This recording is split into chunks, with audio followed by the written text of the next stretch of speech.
2026 সালে বাংলাদেশিদের জন্য ওমান ভিসা নিয়ে বেশ কিছু বড় এবং ইতিবাচক সুখবর এসেছে। ওমান সরকার এবং বাংলাদেশের অন্তর্বর্তীকালীন সরকারের মধ্যকার উচ্চ পর্যায়ের দ্বিপাক্ষিক বৈঠকের পর এই নতুন সিদ্ধান্তগুলো জানা গেছে। প্রধান সুখবরগুলো নিচে 3টি পয়েন্টে তুলে ধরা হলো। 1. বন্ধ থাকা ওয়ার্ক ভিসা পুনরায় চালুর আশ্বাস।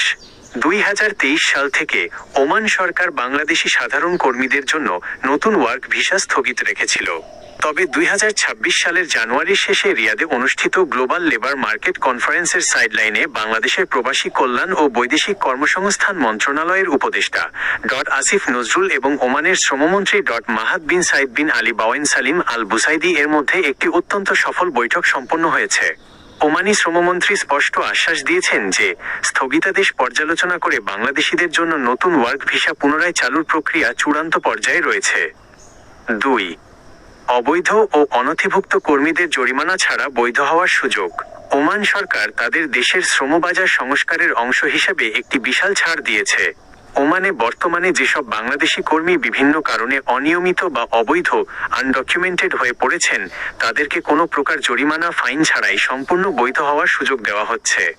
বাংলাদেশ সরকার ওমানের এই মানবিক উদ্যোগের বিশেষ প্রশংসা করেছে এবং দ্রুত কর্মীদের ডাটাবেজ হালনাগাদ করার কাজ করছে।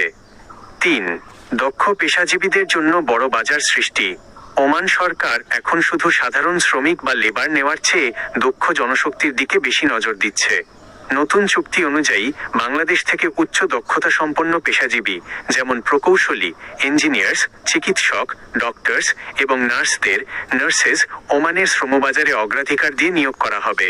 প্রবাসীদের জন্য প্রো টিপস: ওমান সরকার এখন ডিজিটাল এবং স্মার্ট ইমিগ্রেশন পদ্ধতি ব্যবহার করছে।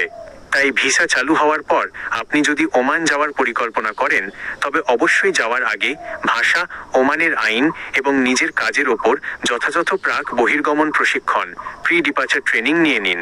কোনো দালালের ফাঁদে পা দিয়ে ফ্রি ভিসা বা ভুয়া কাগজের পেছনে টাকা নষ্ট করবেন না।